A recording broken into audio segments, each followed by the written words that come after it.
Yo, what's going on YouTube? Today I'm going to be talking about my St. Croix Avid Panfish. I'm going to be giving you guys an honest, non-sponsored gear review to find out if this is the right rod choice for you. So let's get into it. Okay guys, first let's talk about the comfortability of this rod.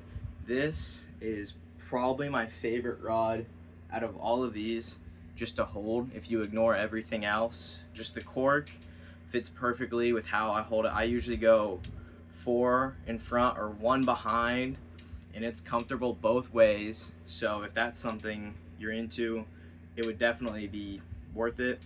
The foam right here that holds the reel in is also really nice, and then this back piece is really nice to hold on to. And since it's split grip right here, it's balanced really well. Like, I have my Shimano Noski 1000 on, and I mean, that's just perfect, really. Can't get much better than that.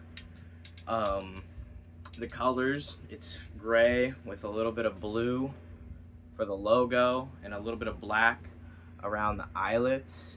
Looks really nice. It's a really nice looking rod. It looks like a high-end expensive rod, as it should be. It is, when I bought this, it was $259.99. and we'll get into a little bit about how I feel about that later. This specific model that I have, this is the 7-foot light extra fast.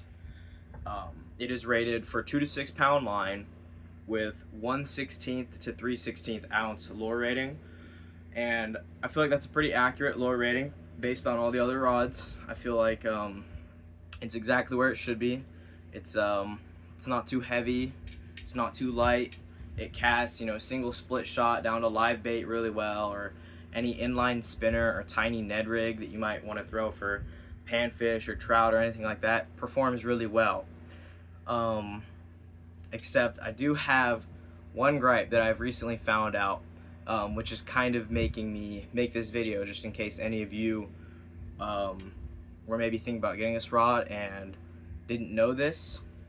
Apparently, there is a difference in Japan extra fast and American-made St. Croix and other brands extra fast. So I don't know if I can exactly give you a demonstration like right here, but let me try to show you.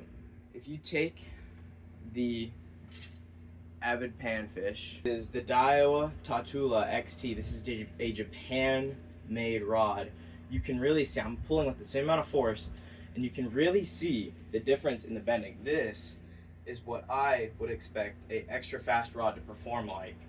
The Avid Panfish is really kind of whippy in a way compared to my Japan rod, my Daiwa Tatula XT trout and panfish. This rod, I got it, and I felt like there was something missing. I was late on a bunch of hook sets, and I couldn't put my finger on it. I'm like, it's extra fast. It's pretty stiff, and I get confused with whippy and stiff a lot. It's a light, so you would think it shouldn't be whippy, but it kind of is. Like, if this Daiwa is an extra fast, I would classify this as a moderate fast. It's pretty bendy, and I get that's helpful for trout or panfish in a lot of different ways. Like, you can fight them better, but for me, when I'm stream fishing or creek fishing, I want to be able to hook set right away. I don't want to have to reel into it and then start, and it's like bending, and you miss a lot of fish. You're late on a bunch of hook sets. So I would rather have a little bit harder time fighting fish than hooking them personally. But that is my number one complaint with the Avid Panfish, the AP. So if that is not a problem for you, I would totally recommend this rod. But I will get on to some other topics right now. Okay, next, let's go ahead and talk about the sensitivity of the rod. I have absolutely no complaints with the sensitivity of this rod whatsoever. It's the most sensitive rod out of all of these right here that I own. I mean, I was fishing, and here's how I can put it in terms. I was fishing at a local pond, right?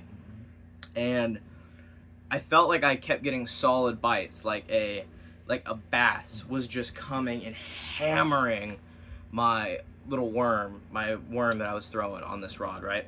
Like it was the most obvious bites of all time. And you know, I was out there, I had slack in the water, and I was so aggravated because I didn't understand how I was missing these fish, right? I was like, how is that even possible? Until I realized I was reeling it in, and then I kind of just let it sit in front of me to where I could see it in the water, and I noticed it was just little minnows, like tiny bluegills and minnows were just pecking at it. And I cannot describe how well that translates into this rod. I mean, you could feel it all the way out there in the water. You're like, why am I missing this? And it's just little fish just barely pecking at whatever you're throwing. And that is the most impressive thing about this rod, is the sensitivity. It is incredible. Next, we're going to talk about castability. This thing, I already covered this a little bit, but it handles all the lures below and slightly above its recommended weight class very, very well. I know I talked about this earlier, but I like to use a 1/32 ounce split shot down to a size, I think this is a 12 or 14 hook. This is what I throw for trout all day, every day. Let me get a clip of it and I'll put it up as I'm doing this voiceover. But this rod can cast easily 25 yards, easy 35 yards upstream with just that way. It doesn't even seem real to me. No, none of my other rods can do that. Even if they are longer, like this Berkley Lightning rod, or if they are, if their lure recommendation is less, like nothing handles a cast as well as this rod. And you know, inline spinners, you can, as far as you can see in the stream, you could bomb them out there. You know, a lot of the time I was overcasting and getting like caught in trees just because I wasn't used to being able to cast a light inline spinner or a light Ned rig as far as this rod could get it. Now, I'm sure that is a mix of how it's a little bit more whippy, which, you know, I'm not a fan of, but it's gotta help. So the castability on this rod is top tier.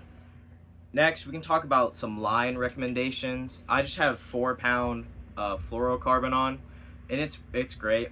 I used some Berkley like ultralight braid. It was 6-pound braid. I'm not exactly sure what it was, but I found that it actually didn't help this rod a lot. Like braid, a lot of the time that boosts the sensitivity for rods, but I found this rod was so spectacular already. Nothing really put it up in the next category. A lot of the time I was using a more expensive reel, more expensive line, and it just always felt the same. So I ended up just going back to straight 4-pound fluorocarbon.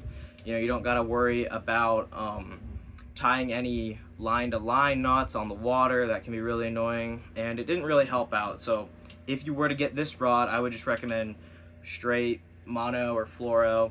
It'll get the job done perfectly. All right, second to last topic, guys. It's gonna be, would I recommend this rod for you guys?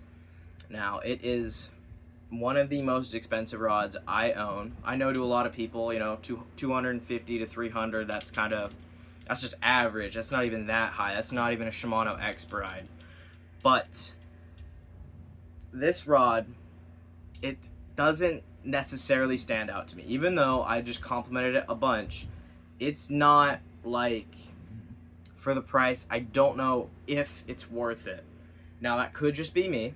If you're gonna buy it, you know, and you don't have anything to compare it to, I think you would absolutely love it. You'd probably think it's the best rod until you bought something else that can fight in its weight class. I don't have another ultralight that is in that price range to compare it to, and I know I said it's my most sensitive rod, and it absolutely is, but bass rods, you know, probably aren't as sensitive, even if they're extreme high end. And I have a Fenwick HMG and a Phoenix M1 behind me, and those are still cheaper and less expensive, and they're not as sensitive. But if you were to get anything like that in the ultralight, I think you would probably have the same or similar results as getting this rod. Now, if you are really set on this rod, go ahead. I mean, I wouldn't say no. It's a great rod. The only thing that really bugs me is it says X fast and I just don't see it. It's not X fast. It's like a moderate fast or a fast at most. If I were to compare it to this St. Croix, this is a 5.6 ultralight. I think it's rated moderate. It's rated fast. I also don't believe that. This rod is incredibly whippy. If anybody has used a St. Croix Premier Ultralight, they know what I'm talking about. It bends about halfway through the rod. This is only slightly less whippy than this. And it kind of disappointed me. I don't, whippy's fun sometimes, but I would much rather have a stiffer ultralight, just like this Daiwa Tatula XT. I would much rather have something like this. But if that doesn't bother you, I would say get it. Personally, I would say get it. If you have done your research and you think this is the rod for you, I would say get it. But if you were maybe questioning it, or you were wondering like if it's whippy at all and you were like, and you didn't want that, kind of like I necessarily didn't, I would probably stray away from it then. I would look for something maybe, I know Dobbins has some really good ultralights. I know Phoenix has some really good ultralights. I'm not sure how whippy those are necessarily. I think anything from Japan, if you don't want whippy rods, I would go Shimano, Daiwa, anything like that. But otherwise, you know, it's a good rod. It handles fish that are way bigger really good. I didn't even talk about that. I'll cover that really quickly. I've flipped 2-pound bass with this before, and I know a 2-pound bass isn't like the biggest fish, but it surprised me. You know, 4-pound line, a light rod, flipping 2-pound bass up onto a bank is really impressive. I have flipped a 2.5-pound trout on this. Wouldn't recommend it. You know, I would have a net steady, but you can get fish up on the banks and up waterfalls, as long as they're not gigantic, pretty comfortably. It's got the backbone, but it's just whippy, and I don't like that personally. But yeah, I think that's gonna cover it all. If you guys have any questions, please let me know in the comments below. I would be happy to answer any questions. If I forgot to cover anything, I feel like I covered almost what everybody talks about in review videos pretty well. But if you guys have a question and I missed it or anything like that, you know, let me know and I'll be happy to help. But otherwise, that's gonna be the end of the video, and I'll see you in the next one. Peace out, guys.